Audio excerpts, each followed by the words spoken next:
today we're gonna take you within the mind of a genius trail builder. So we asked Alex to take us out on his favorite trail.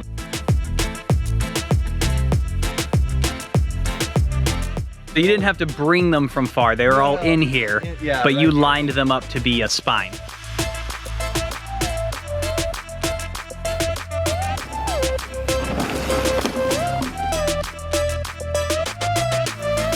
Hey team, welcome back to our channel. If you're new, I'm Sid. And I am Mackie, and on this channel we are sharing the mountain bike race experience with you. One of the most awesome things about racing professionally is that we get to travel all over the place and ride amazing trails. And we couldn't do that if there weren't amazing people building amazing trails. So today we're gonna take you within the mind of a genius trail builder. You guys have met Alex in some of our other videos. Say hi, Alex. Hi. He is the one who built all the trails at Glorieta, New Mexico, which are Definitely amazing. some of our favorite trails Yep. in the world. And then he decided to start his own trail building business and moved to the Bentonville, Arkansas area and has been involved with a lot of the trails that have been built in this area over the last 2 years, which is a lot of trails. We've been staying with him. It's where I injured myself, was at Alex's house. It was not his fault though. So we asked Alex to take us out on his favorite trail that he has built in this area. And it is a trail called Deliverance, and apparently has a bunch of really cool features and some neat stuff that he wants to show off, and so he and Sid are gonna ride it and I'm gonna film. The man, the master trail builder, Alex of Jagged Axe Trail Designs. So this is your trail building company Yeah, that you created. yeah, with Kelsey. She's the real mastermind behind it all. But, You just do the manual labor. monkey in the machine. Yeah. We are currently at Passion Play. Is that the first set of trails that you worked on in Arkansas? In Arkansas, yeah. Yeah. So we've got 19 miles here at Passion Play, and we're working on 6 miles across the road at Marble Flats. So it'll be 25 miles collectively right here, kind of all connected. We've got like a pretty good variety out here. Some hand-built, old school XC kind of stuff, some machine-built Flooaw. I mean, we brought in a big machine and built some 40-foot tabletops. The Passion Play Trail System in Eureka Springs, Arkansas is located at the Great Passion Play, a privately owned Christian theme park, for lack of a better word, complete with a replica of the Eastern Gate of Jerusalem, a Holy Land tour, and a 70-foot tall statue of Jesus known as Christ of the Ozarks. The trails, though, are open to the public year-round and free to ride, and were built and developed by Alex and his crew, so they're really, really good. They also have some really great names that fit in with the Christian theme of the property.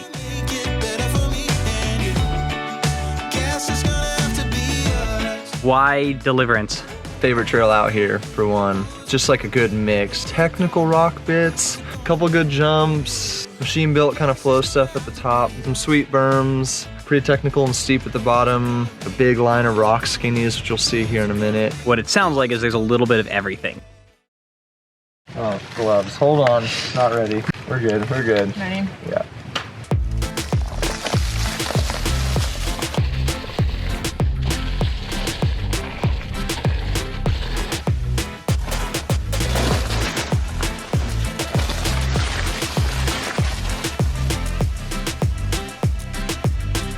I think that's one of the other reasons this is my favorite out here, kind of experimenting with what you can do with a machine built trail. Like we built this with our biggest excavator that we own, so it's a U27. It's like 2.5 ton machine, 5.5 feet wide. The machine itself is 5.5 feet wide, Yeah. and yet The trail is not 5.5 the feet. trail right here is like 2.5 feet wide? Maybe. Yeah. So how do you do that? Digging above or below the trail and just using the bucket, but having the big machine out here for the bigger rocks farther down, which you'll see, like that's why we chose it on this, but still wanted the top to be tight.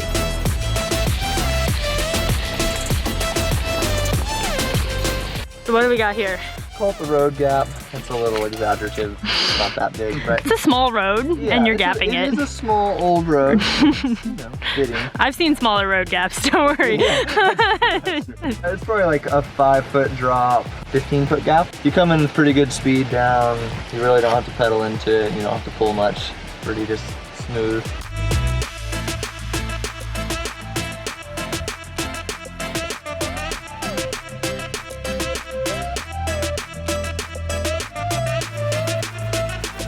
At this point, I I'm about 10 weeks out from breaking my hand, so I'm still a little bit grounded. Like I'm keeping my wheels on the ground, just because I'm not sure about taking too much impact. I have decent grip strength, but it's not 100%. So that's why I'm not doing some of these features. Hit our first rocky section. So, do you just wander around in the woods until you find rocks, basically? Yes.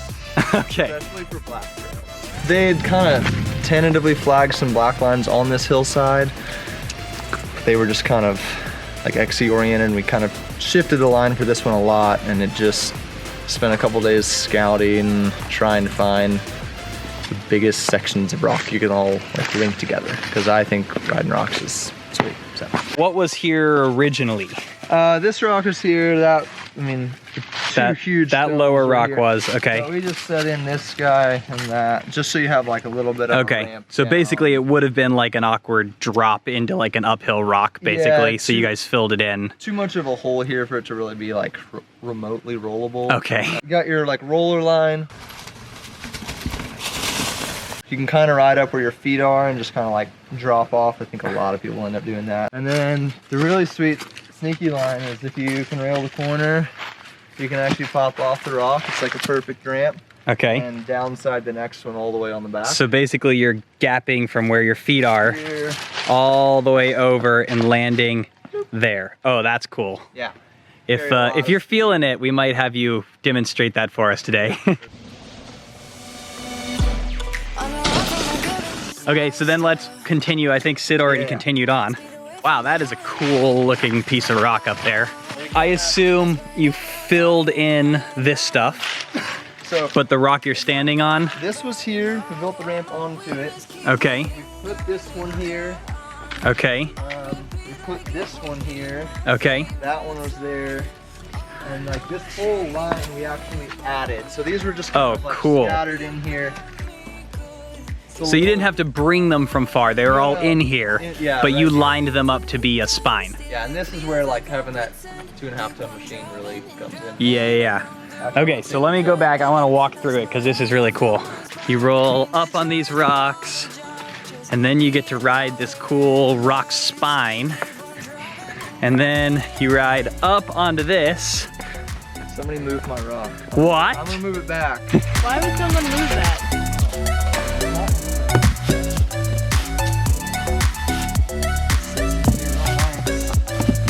You can actually come up and over, and it kind of straight lines this corner. Oh, nice.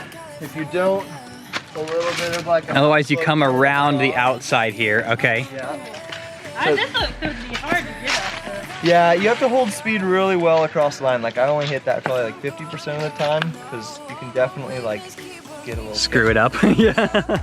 Okay. But if you can hit that well and come off this, you can actually kind of just drop over the whole thing instead of rolling. Okay, so once again, your options to roll if you want to. Yeah. Or with enough speed to just drop it out into there. Yeah. Oh, that is a cool, cool section of rock.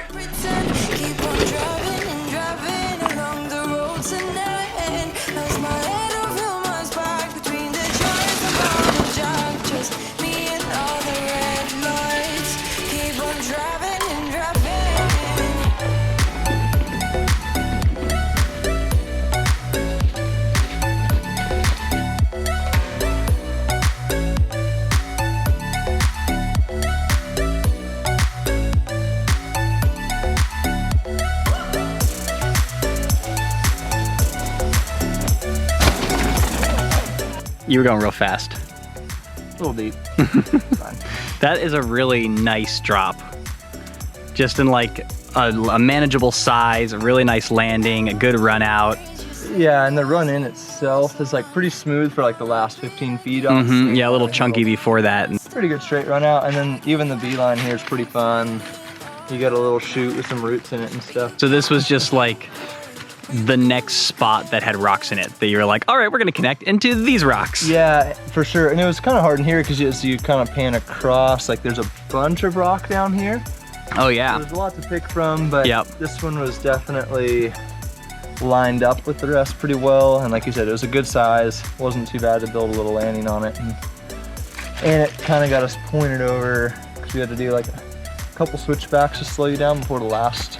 Gotcha, so you wanted to go that direction, and this was part of the way to like move you over that way. Yep. There's actually like another drop straight down the hill that was really tempting, but you would have just came in like way too fast for the last ledges, and they're pretty high exposure. So Gotcha. Don't want anybody cannonballing off the edge there. Yeah. It's kind of tight chicane. Okay, so we're going down here. Yeah. And then you're... Left. Okay. And then back right off those ledges. Ah, okay, this way, gotcha. Yeah.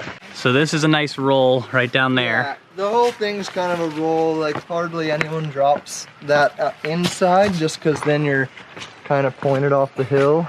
Yeah, that would be awkward. There's no point to drop off that. Yeah, it's not faster. So you can roll but outside here. down onto the rock. Okay. And then you kind of shoot up, and then that's the chute right there, and you drop down into the tunnel. Oh, okay, let's go check it out. All right, so you've ridden down this, and then you come up over here. Oh, no way! A steep chute into an arch. So did you build the entire trail to get to this feature? Yeah. Pretty much. Did you dig it out, or was it already like this? Yeah, so like I was hiking and kind of started at the bottom, finding which way we could get through this kind of big bluff zone. And we saw some cool options, and then I hiked in on the top and saw like, it looked like a sinkhole right here. Yeah. Just was seeing what it was, and then it was a little closed arch, but it was only like this tall. Oh, so you had to take like 4 feet out or something. Yeah. Rock run in took us probably 2 or 3 days scraping off the ledges, and then Yeah, that's pretty impressive. And then building up this. Because this was just like sheer drop off. Okay. And had to build up that platform, but it was worth it. A lot of people take pictures here. All right, I'm gonna walk through it, but try not to fall on my arm. Slippery, slippery, slippery. All right, I think I made it. Oh, that is so cool. Every single one of us busted our butt. Whee!